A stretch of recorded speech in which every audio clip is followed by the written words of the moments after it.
Não faz, né, queridos? Eles já acertam lá e tudo vai dar certo, em nome de Jesus. Então, capítulo 9, quantos acharam e diga amém? Nenhum amém? Quantos acharam e diga amém? Capítulo 9 de Atos. Mesmo que tenha um telão aqui para você ler, não perca o costume de carregar sua Bíblia. Amém? Eu uso bastante o tablet porque eu faço todos os meus esboços aqui. E as letras são maiores porque a minha visão já diminuiu, né? É assim, a gente vai pegando idade, a visão vai diminuindo. Então eu acabo ocupando ele para ficar melhor a leitura, enfim, né? Para dar uma qualidade melhor para a palavra de Deus, que é tão especial. E nós não podemos fazer de qualquer jeito. Então precisamos entregar aquilo que nós temos de melhor. Nós acabamos de ouvir aqui os músicos aqui cantando.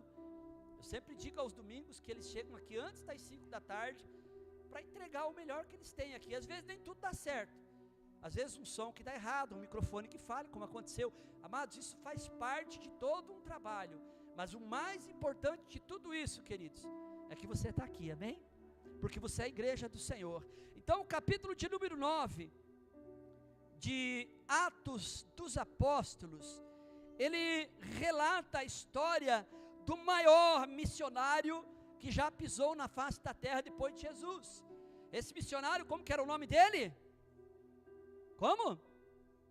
Saulo. Posteriormente, Paulo, que segundo alguns dizem aí é a mesma coisa, Saulo e Paulo, né? Mas enfim, ele deixou de ser o Saulo, perseguidor, para ser agora o Paulo, o perseguido.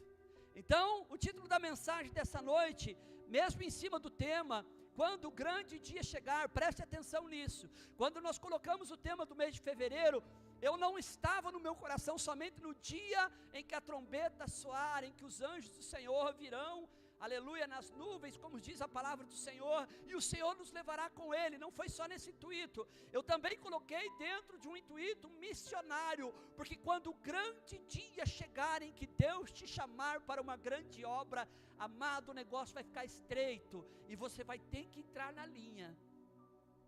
Misericórdia, pastor, misericórdia mesmo. Porque se Deus tem um propósito, e Ele te colocou nessa terra para salvar, nem que seja uma vida, uma alma, você vai passar por desertos, vai passar por momentos difíceis, vai passar por caminhos dolorosos, estreitos, mas a palavra de Deus, ela vai ser falada por você. Quantos creem nisso, diz amém? Aleluia. E é difícil passar esses momentos, sim ou não? Se você pudesse evitar, você evitaria? Com toda certeza, né? Aleluia. Pegaria alguns atalhos, quem sabe, mas faria de tudo para evitar. Pastor Ali não sabia o que eu ia pregar, não sabia o que eu ia falar, nem o livro do que eu estava estudando pela manhã, mas eu disse para ela, Deus me deu uma palavra missionária, e eu quero compartilhar com a igreja nessa noite. Quando ela colocou ali, se você não conhece aquele filme, Soldado Ryan, né? 1998, 75 vidas foram salvas por ele, sem usar uma arma de fogo. Pois se você quiser pesquisar aí, vai no YouTube lá, quem sabe você consegue até achar o filme e assista ele. É muito interessante, é uma história real da Segunda Guerra Mundial, de americanos que foram salvos por esse soldado americano. Então ele foi um homem usado naquele lugar, e eles não entravam nas batalhas, escute isso, eles não entravam nas batalhas sem que primeiro aquele homem de Deus orasse para que Deus os protegesse. E Deus deu tanta graça para aquele homem, que ele conseguiu salvar 75 vidas. Agora eu pergunto para você, você está em guerra, sim ou não? Guerra espiritual. Mas você tem liberdade de sair da tua casa para vir para a igreja aqui? Tem ou não tem? Você tem liberdade de amanhã, segunda-feira, 5 horas da manhã, igual a pastora levanta 5 horas da manhã para ir trabalhar? Você tem liberdade de levantar amanhã 5 horas da manhã, Lia, para ir trabalhar em nome de Jesus? Tem liberdade. Agora a minha pergunta para cada um de vocês que está aqui nessa noite: o que você tem feito com a liberdade que o Senhor Jesus tem te dado? O que você tem feito com a liberdade que Jesus entregou nas suas mãos para você fazer com ela aquilo que você bem quiser? Eu faz muito tempo que a palavra livre-arbítrio, até porque assim dessas palavras bem expressadas nem na Bíblia está, Mas faz muito tempo que eu entendi que o livre-arbítrio já não faz parte da minha vida, desde o ano de 98, desde o dia que eu disse sim para Jesus. E aquele dia eu disse: Senhor, agora eu não mando mais na minha vida, agora quem manda na minha vida é o homem da cruz que ressuscitou. Acabou o livre-arbítrio para mim. Mas pastor, então eu já ouvi tanta gente dizer que eu tenho a liberdade de escolha, eu tenho liberdade de ir e vir. Realmente você tem. Mas pode ter certeza que vai chegar um tempo da tua vida que você não vai saber fazer o que fazer com a liberdade que você tem. E pode ter certeza, se tiver uma chamada do Senhor, você vai para os pés da cruz do Senhor e dizer assim: Senhor, eu entrego aos pés da tua cruz a minha liberdade, porque eu não consigo viver em outro lugar se não for na tua presença. Aleluia. Oh, glória a Deus.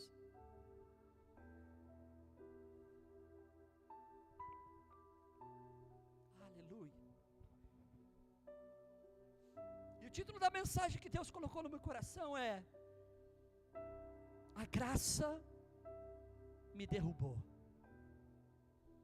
Quantos de vocês que a graça derrubou você aí? Faz assim com a mão. Quero te conhecer. A graça me derrubou. Pastor, você não faz ideia. Quando eu encontrei Jesus. Quantos lembram o dia em que encontraram Jesus? Faz assim. Quantos lembram o dia em que você foi cheio do Espírito Santo? Com os dons, estou falando de dons do Espírito Santo. Faz assim.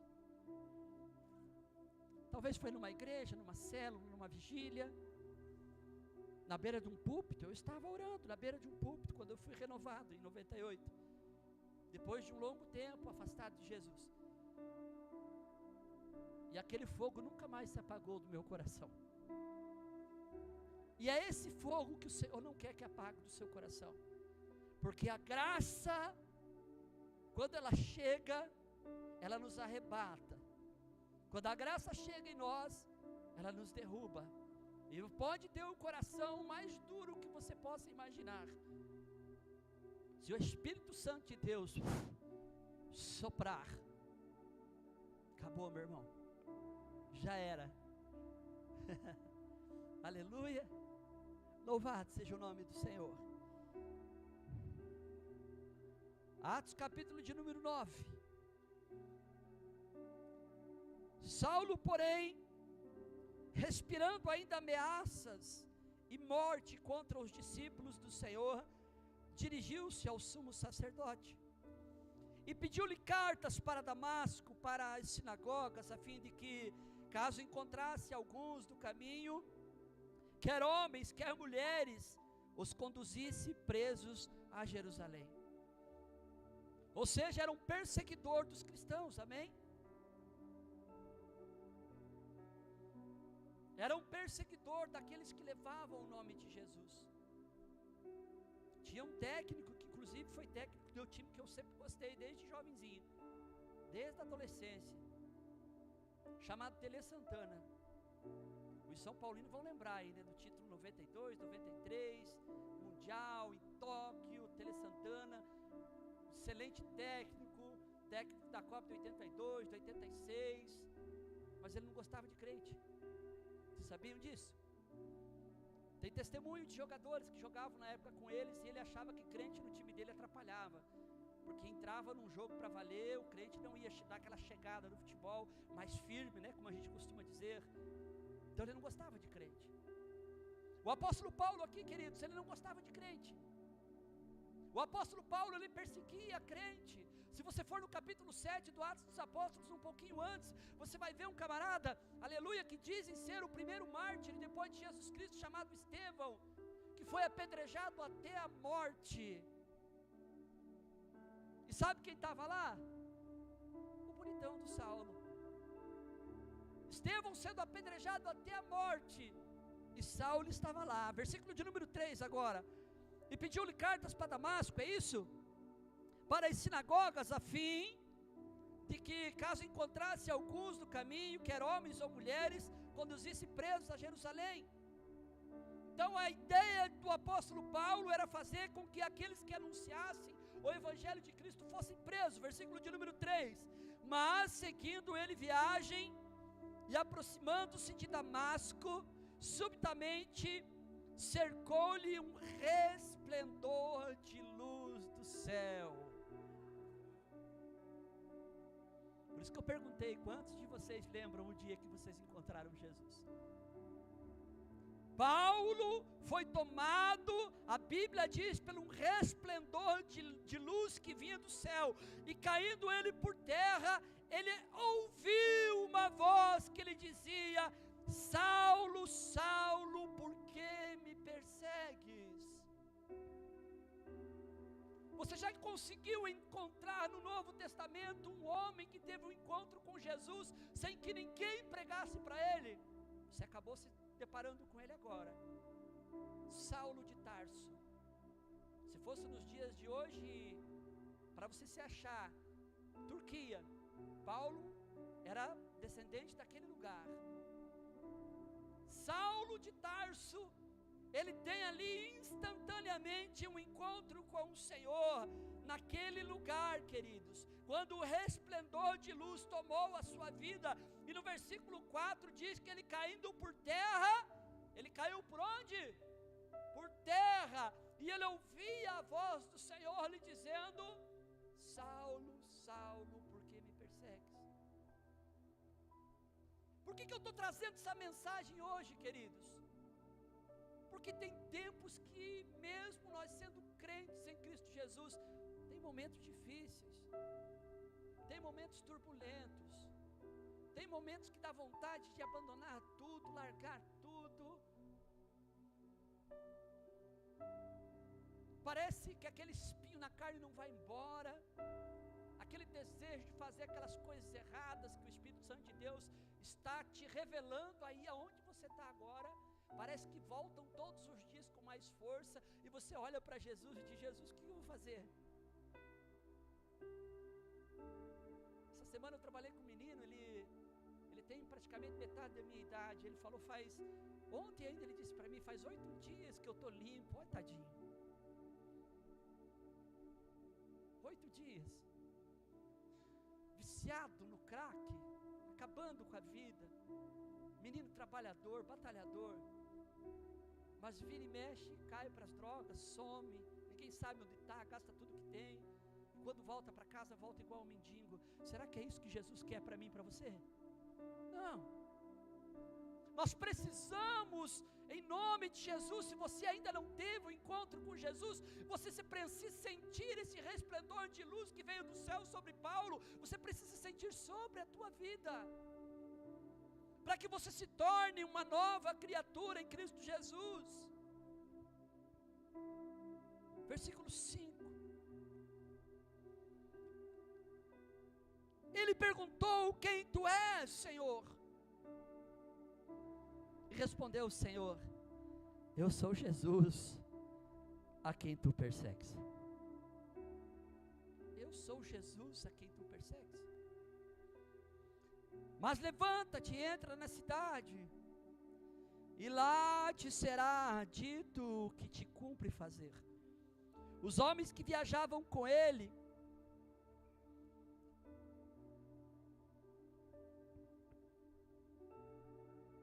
quedaram-se endurecidos, ouvindo, na verdade, a voz, porém não via ninguém.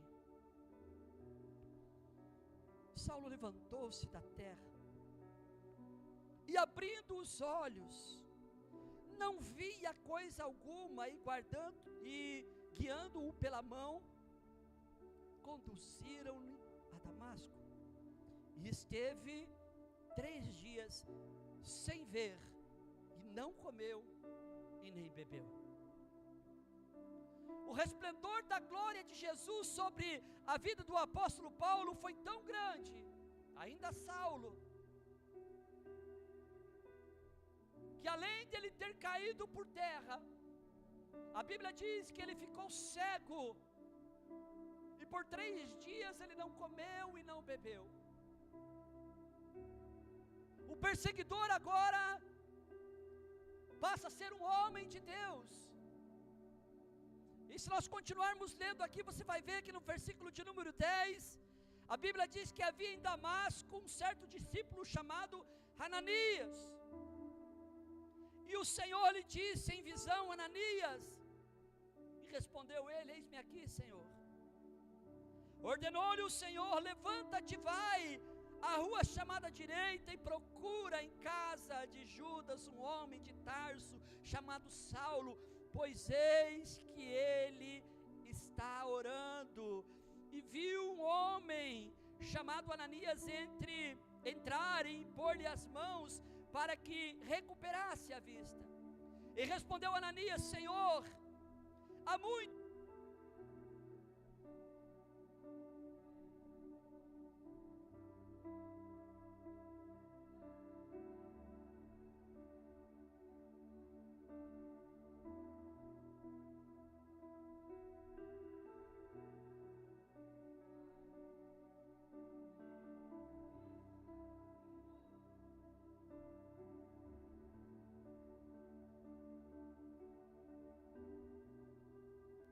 vaso escolhido, queridos.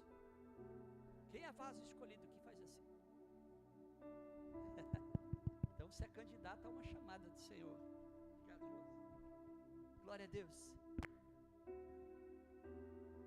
Aquele que era perseguidor, aquele que era caco, aquele que compartilhava da morte dos santos, daqueles que serviam a Cristo,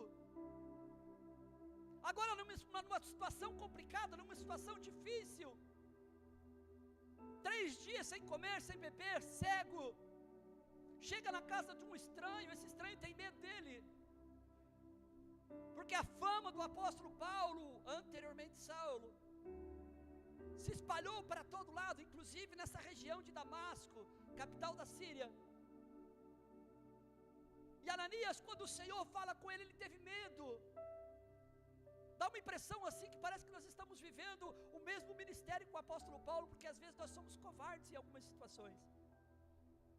Deus fala conosco, fala em nossos corações, fala no nosso quarto, fala na nossa igreja, fala no nosso trabalho, fala em lugares que nós estivemos, e dá uma impressão que nós não queremos entender aquilo que o Senhor tem para nós.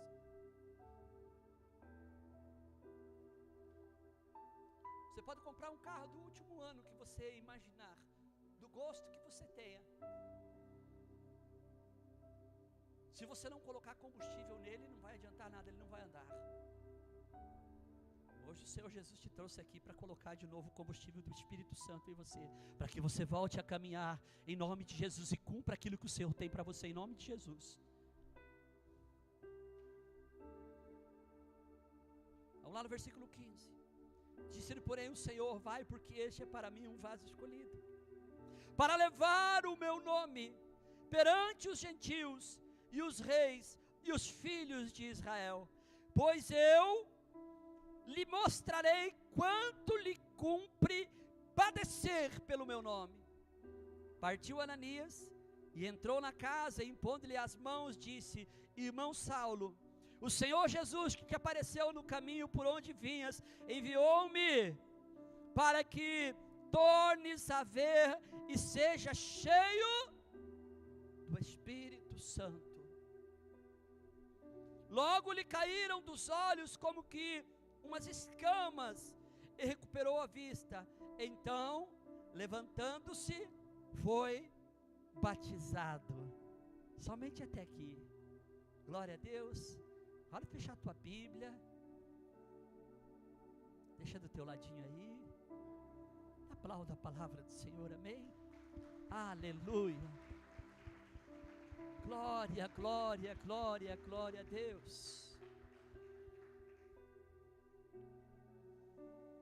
A graça que me derrubou.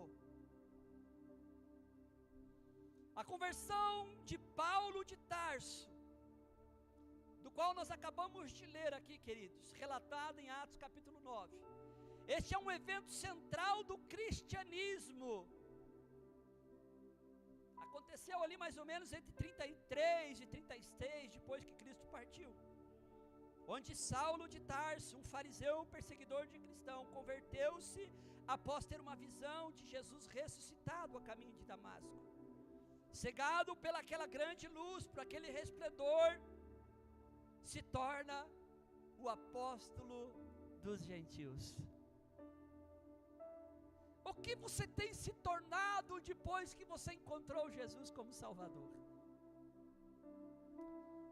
Ainda continuando a apenas ocupar o lugar dos bancos da igreja, que quase não se vê mais, na maioria cadeiras, mas uma cadeira ocupando uma cadeira, no lugar onde você ouve louvores, você chora, você fala em língua estranha, você sente a presença do Espírito, você ama a pregação, mas na segunda-feira dá uma impressão que você esqueceu tudo aquilo que você ouviu, tudo aquilo que você sentiu, tudo aquilo que você se alimentou do Espírito, e volta a ter uma vida normal, como uma vida de qualquer um, sem compromisso. Você conhece crente assim, sim ou não? Na grande maioria. Por que a grande maioria acaba procurando Jesus nos momentos mais difíceis das suas vidas? Porque eles sabem, queridos, que pela força do braço eles não vão conseguir se levantar. Só que quando Jesus os levanta, ao invés de eles continuarem a caminhada como fez o apóstolo Paulo, começam a dar importância às outras coisas. Eu não vou mais na igreja Batista Manaí, o pastor Val prega até 9h20, 9h30, na segunda-feira eu tenho que levantar a madrugada. Amado, você trabalha a semana inteira para o teu patrão e não consegue ficar 2 horas, 2h30 dentro de um lugar igual a esse, e você quer ir para o céu ainda, tem certeza?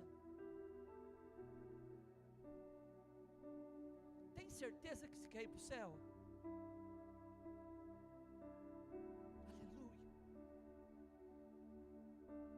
Tanta coisa que eu tenho aqui, que se eu fosse passar para vocês, eu garanto para vocês, eu pregaria umas 3 horas aqui, não conseguiria terminar. Você não faz ideia o que este homem passou, quando ele disse sim para Jesus. Mas quando nós passamos algum aperto, a primeira coisa que nós fazemos, é esquecer da obra do Senhor. Quando passamos alguma dificuldade ou aperto, a primeira coisa que nós esquecemos, é de vir para a casa do Senhor. Esquecemos daquilo que Deus fez na nossa vida com muita facilidade.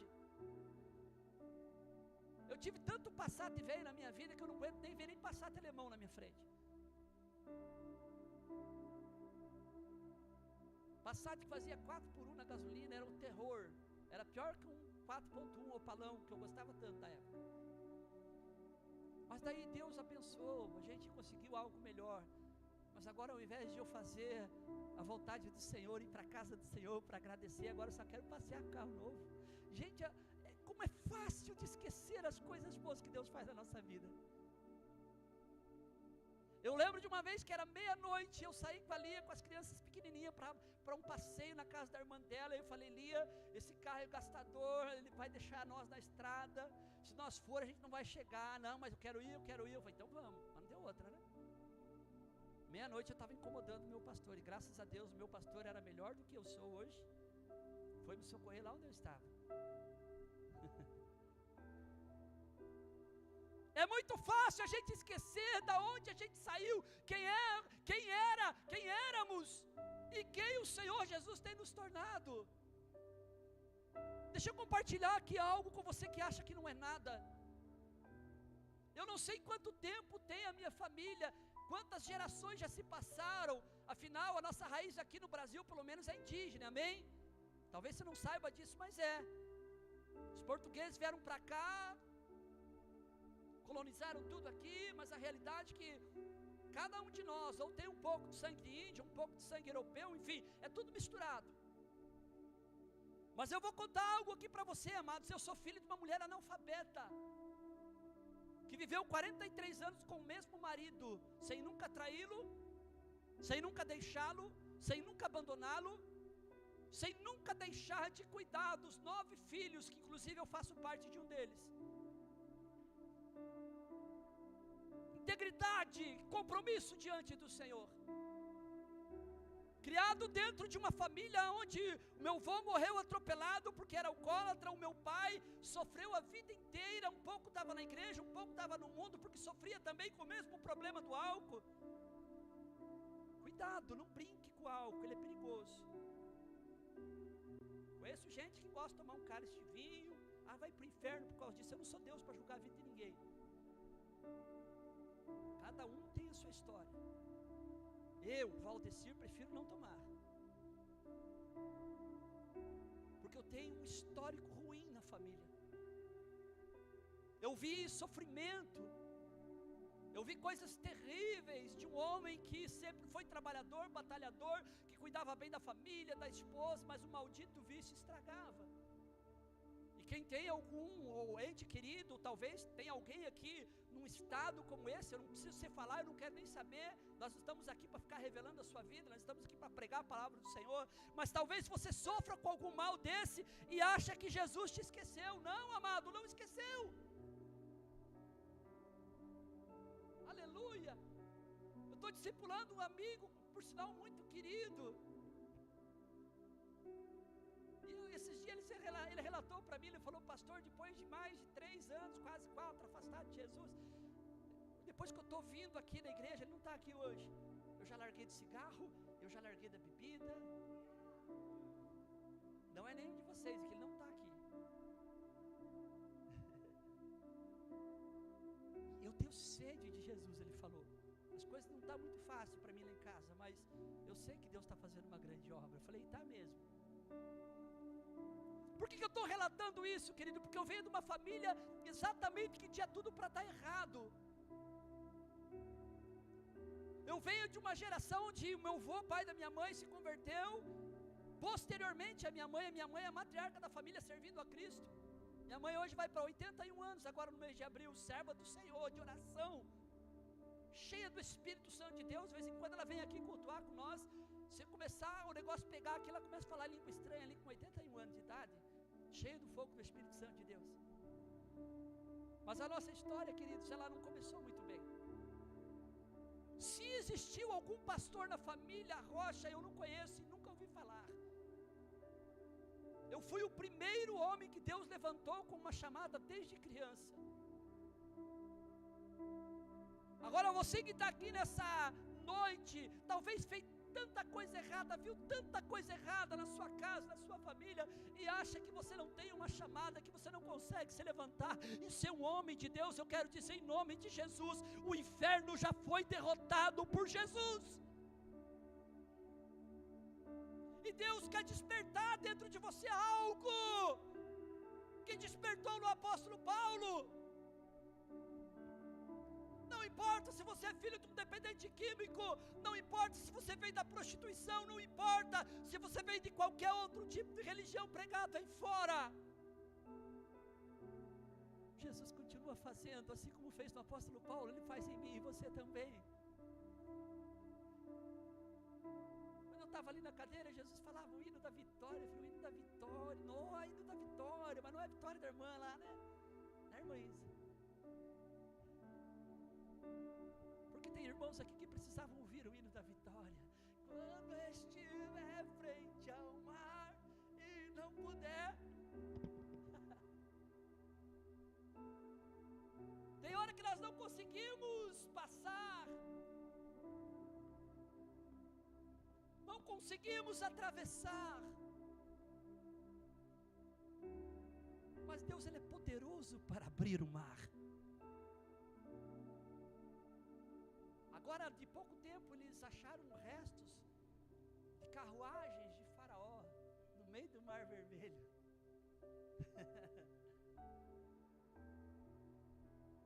Jesus, quando caminhava no mar da Galileia, e Pedrão e alguns lá pescando de boa, acharam que era uma assombração, né?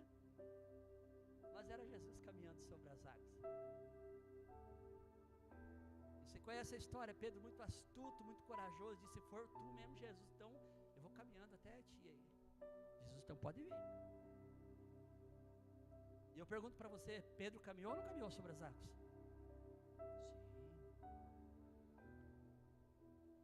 Um pregador pessimista veio dizer: mas depois ele afundou. Depois é depois.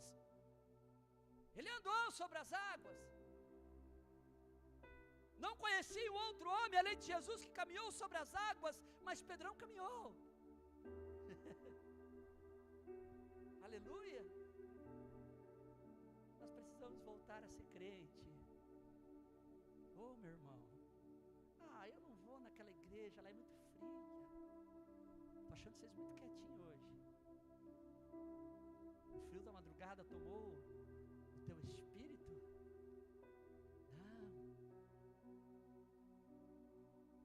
Deus tem algo para mover dentro de você hoje. Aleluia. Glória a Deus. Louvado seja o nome do Senhor. Bendito é aquele que vem em nome do Senhor. O grande dia para o apóstolo Paulo chegou. Assim como chegou o grande dia para mim, assim como chegou o grande dia para cada um de nós, um dia em que nós fomos separados. E não estranhe-se pela tua caminhada as pessoas olharem para você, mas aquele era um bandido, que lá batia na mulher, traía os filhos, agora está com a bibliona debaixo do braço.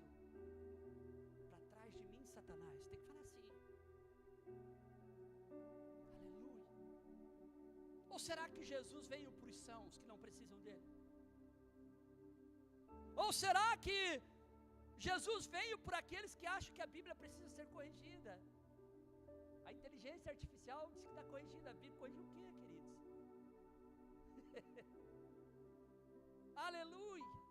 O mesmo resplendor que tocou a vida de Paulo ainda toca nas nossas vidas nos dias de hoje, amém?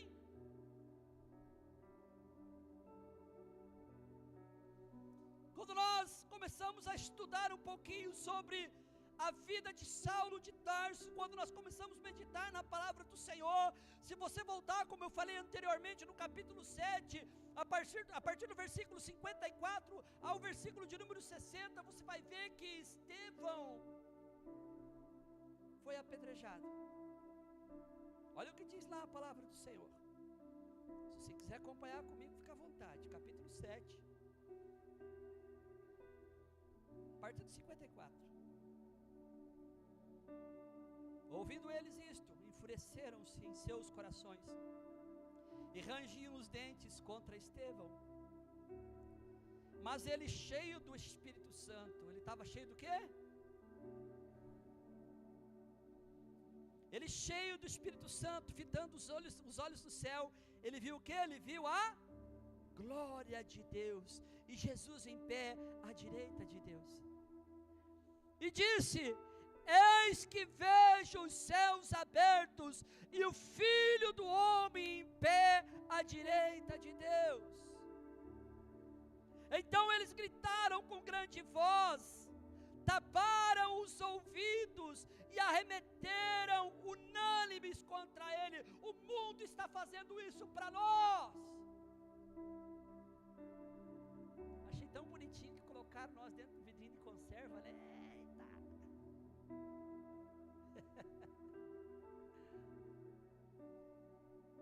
Aquele vidrinho de conserva lá é o Espírito Santo na vida do crente, porque nós não fazemos parte dessa pouca vergonha aí fora, dessas coisas ruins, onde crianças, querido, sendo levado para lugares a olho nu, vendo homens e mulheres praticamente sem roupa. Você acha que isso é coisa normal? Aí eles pensam assim: os crentes são tudo bitolado, não tem liberdade para nada. Aí colocaram nós dentro do vidro de conserva. Não sabiam eles que isso para nós é elogio, amém? Porque realmente Jesus nos separou do mundo. A qualquer momento, escute isso, a qualquer momento a igreja do Senhor vai ser arrebatada aqui da terra. Aleluia. E como eu espero esse grande dia chegar. Oh, aleluia. Louvado seja o nome do Senhor. Então o apóstolo Paulo, antes de convertido, olha o que diz ali, continuando a leitura. Louvado seja Deus. 58. E lançando-o fora da cidade, o apedrejaram, e as testemunhas depuseram as suas vestes aos pés de um mancebo chamado o quê? Ele estava junto. Como pode Deus salvar um assassino? Deus pode. Como que pode Deus salvar um dependente químico? Deus faz. Como que pode Deus restaurar um casamento que estava afundado? Querido, você não faz ideia como Ele faz. Glória a Deus. 59. Apedrejaram, pois, Estevão, que orando dizia o quê? Senhor Jesus, receba o meu espírito. Perceba que os mártires do Evangelho de Cristo, eles não ficavam amaldiçoando aqueles que os perseguiam. Amados, eu não encontrei na palavra do Senhor nenhum dos 12 apóstolos de Jesus dobrando o joelho perante Jesus e dizendo: Jesus, por favor, ora para mim, porque eu quero trocar de carro. Jesus, ora por mim, porque eu quero trocar de casa. Já que na grande maioria eram trabalhadores que trabalhavam principalmente com a pescaria, eu não ouvi ninguém dizer assim: Jesus, eu sou um pescador, mas faz de mim um grande empresário. Você achou isso já na Bíblia? Não tem. Mas é o que a maioria de nós pregamos hoje. Você vem para Jesus, aí eu vou barganhar com Deus aqui. E se você se tornar dizimista, Deus vai te honrar tanto que você vai ganhar 100 por 1, 1000 por 1. Mentira. Misericórdia, pastor, está na Bíblia que Deus multiplica, realmente. Mas não com aqueles que barganham com Ele. Por que nós temos que fazer campanhas para esse tipo de coisa, ao invés de fazermos campanhas para que o nosso coração seja moldado pelo Espírito Santo de Deus? Qual é o mais importante? Você adquirir algo de bom aqui nessa terra, mas no final de tudo o teu nome não está escrito no livro da vida. O próprio Jesus, na semana passada, eu falava sobre isso no capítulo 25 do Evangelho de Mateus, lá das 10 virgens, 5 prudentes, 5 doidas, 5 loucas, 5 insensatas. Jesus, mas eu orava e o aleijado saía andando. Eu orava, o cego enxergava. Eu orava, o irmão fulano de tal era alcançado e curado. O que Jesus disse para eles? Apartai-vos de mim, malditos, não vos conheço. Será que a nação nossa não está assim de gente dessa forma? Está, queridos. É fato dizer que tem o dom. Mas pode ir para o inferno com dom e tudo? Pode. Eu provo na Bíblia para você que não pode. Porque dom não salva, quem salva é a graça de Cristo. Eu posso ser o maior tecladista dessa igreja, que graças a Deus a gente tem alguns além do irmão Messias. Eu posso ser o melhor violinista, o melhor baterista da minha igreja, o melhor pregador que quando pega a palavra de Deus parece que não quer parar mais, parece uma metralhadora. A minha cabeça é assim, quando prego a palavra do Senhor.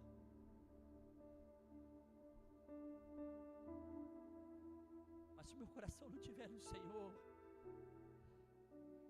aleluia, no grande dia Jesus vai olhar para mim e dizer: eu não te conheço, cara. Te conheço. Não vai adiantar. Não vai adiantar, querido. Eu gosto de um pregador que ele diz assim, que tem momento na nossa vida que a gente precisa parar de fazer tudo que a gente está fazendo a vida inteira para poder ouvir Deus, porque a gente não consegue ouvir Deus. É tanta tarefa, tanto trabalho durante a semana, tanta coisa. E ainda eu sou obreiro da casa de Deus, eu tenho escala de louvor, escala de célula, escala para limpar a igreja, escala para isso, daquilo, e não tenho tempo de orar. Eu louvo a Deus que nós estamos na sexta-feira, semana passada, agora 6º dia de propósito, vamos encerrar agora na próxima sexta-feira. Queridos, o número que deu menos foi o dia que caiu um toró d'água, tinha que orar na igreja aqui. Mas estivemos lá em 26, em 25, em 23, em 19, em 16, e assim vai. Teve alguns irmãos que disseram para mim: pastor, interessante que a grande maioria começa e no meio do caminho para, e eu estou vendo que o povo não parou. Eu falei: não vai parar, porque Deus está levantando uma geração aqui na Fazenda Rio Grande que adora o Senhor, que ama estar na presença do Senhor, que gosta de falar do amor de Jesus, que tem um compromisso com o reino de Deus aqui nessa terra.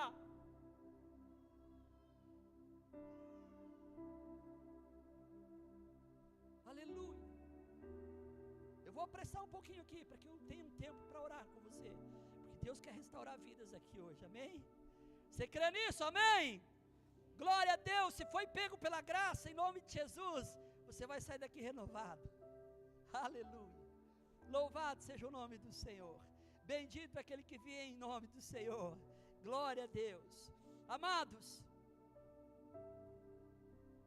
talvez você não conheça a biografia do apóstolo Paulo. Eu nem vou ler ali porque é muita coisa.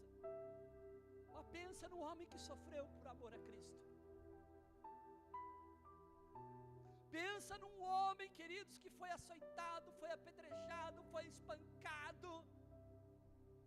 Você não vai encontrar em nenhum lugar das cartas de Paulo. Nós batistas acreditamos que é 14 cartas, porque a gente inclui o livro de Hebreus. Mas ainda que fosse 13, você não vai encontrar em nenhuma das cartas do apóstolo Paulo escrevendo para as igrejas, dizendo assim: Jesus, me livra dessa cadeia. Jesus, me livra desses inimigos que estão me maltratando, e eu vou morrer aqui. Jesus, você não vai encontrar. Quando colocaram ele atrás das grades, preso em Roma, prenderam o corpo de Paulo, mas não prenderam a mente de Paulo. E muitas das cartas escritas por Paulo, dentre as 14, a maioria delas foram escritas atrás das grades, como um preso, como um criminoso que ele nunca foi. Ah, pastor, mas a minha vida não está legal. Parece que a minha mulher não me ama mais, os meus filhos não me respeitam mais. Parece que eu estou ali só para servir, servir, servir, servir, e nunca sou servido. Seja bem-vindo. Jesus só serviu e nunca foi servido. E ainda quando reconheceu alguns deles, tipo o apóstolo Pedro, o que ele disse? Eu não conheço esse cara não. Ah, você se parece com ele? Não, não, não, eu não. Nunca vi ele, nunca conheci ele, nunca andei com ele. Aleluia. Você já chegou no lugar onde as pessoas olharam para você e disseram: nossa, você é crente, né? Quando já aconteceu isso? Por que será que eles falam isso? Porque crente é mais santo, é mais bonito. Apesar que nós somos uma igreja bonita, né? Glória a Deus. Se não for, profetiza que vai ficar bonito, em nome de Jesus. Por que será que eles dizem isso? O que eles veem em nós, aleluia, que fazem com que eles achem que nós somos diferentes deles? Diga assim: a presença. É a presença.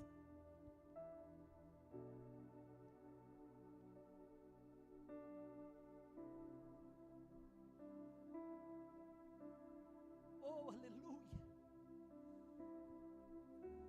O apóstolo Paulo foi decapitado em Roma. Segundo a tradição cristã, o apóstolo Paulo ele foi decapitado por ordem de um imperador chamado Nero, provavelmente ali 67 depois de Cristo. E por ser também cidadão romano, ele teve a execução mais rápida por decapitação, ou seja, cortaram a cabeça de Paulo na região de Apatia das Três Fontes. Eu fui ver o porquê das Três Fontes. Diz que conta, né? A história conta que quando cortaram a cabeça de Paulo, ele deu 3 pulos. Por isso 3 fontes. Aleluia. Decapitado. Era menos doloroso. Porque na maioria os romanos eles crucificavam aqueles que desobedeciam à ordem romana. Mas o apóstolo Paulo, queridos, ele foi decapitado. Era uma morte mais rápida, mais simples. Deixa eu voltar a perguntar aqui para você de novo. Quantas vezes você foi açoitado por amor a Cristo? Paulo foi 5. Quantas vezes você foi apedrejado pela morte de Cristo, ou por dizer que serve ao Senhor, ou porque conhece a Jesus? Quantos de nós teve que descer escondido? Descer o apóstolo Paulo dentro de um saco, sei lá o que eles usaram naquele momento, para descer Paulo pelos muros, porque o povo queria matá-lo. Apedrejaram ele, jogaram para fora da cidade, dado como morto. Quantos já sofreram isso aqui? Ninguém sofreu isso.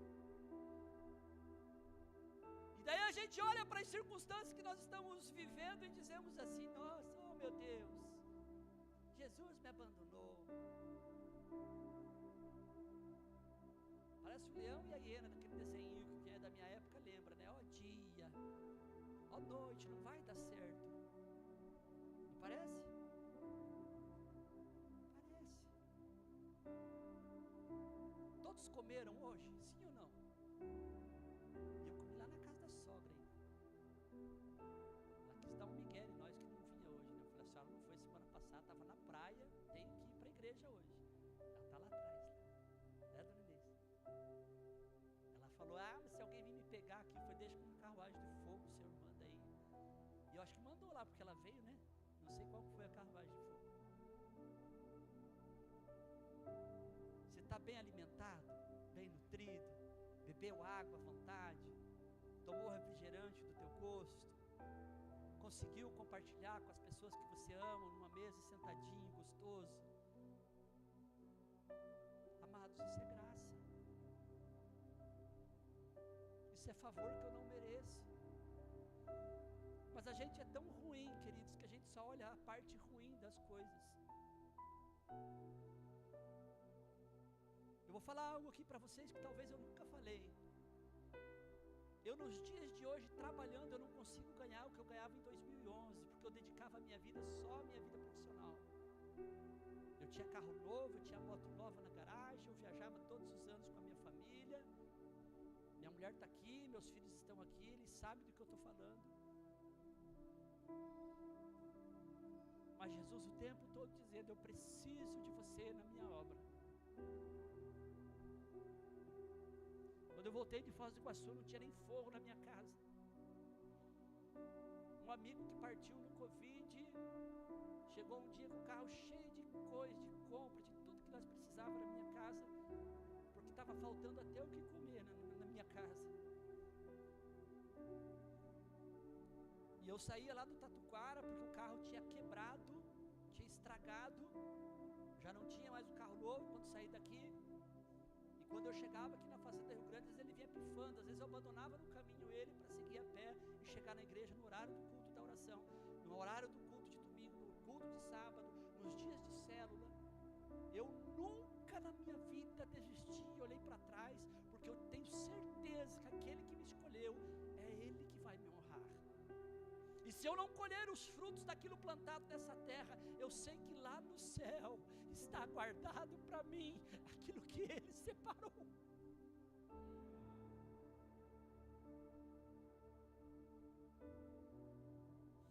Aleluia! Se coloque em pé em nome de Jesus.